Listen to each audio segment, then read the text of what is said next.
caarre gaabo buulaleydeeda waxa ka dhacay dagaal foolxun oo lagu qaaday dad aan dhibba wadin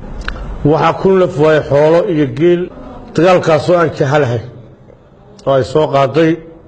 systemka maanta ka jira Somaliland siba generaalka ciidanka qaranka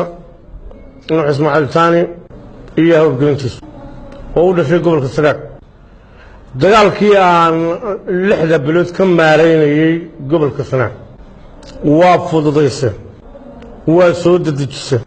waxa arki doontaan in wadooyinka la mari waayo waxa arki doontaan in la filixsado baabuurta dawladda waxa arki doontaan iyadoo kuwa xilka ka haya la filixsado la bidhaansado ayaa dad maadaama weerar ku soo qaadeen rag hawshooda wato dhulka ninkii lahaa u halaya dhulka ninkii lahaa u halaya waa loogyahay waxa arki doontaan Hargeysa gudaheedu la mari waa laga afturto saraakiisha iyo wasiirada waa arki doontaan insha Allah muddo waayo waa bilowda 6 bilood baan ka maareynay madaxweyne Musabbixi waxa soo dhan uu arkaya uu ka gamay uu ka sax uu arkaya dagaalka sida loo bilaabaa waa fududahay musow laakiin sida ku dhamaada ma fududaan doonto isagana intaas aan leeyahay jabhadu way durkaysaa baysas badan bay yeelan doontaa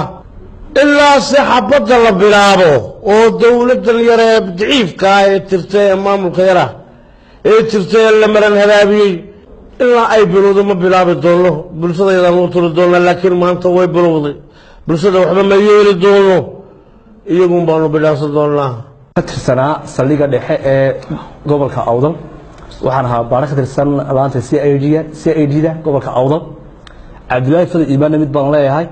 waxaan leeyahay ummadda been oo sheegaysa laakiin Ilaahay been oo sheegaysa khabri baan qabtay gobolkaas Awdal ay ku toortay shaqadii waan diiday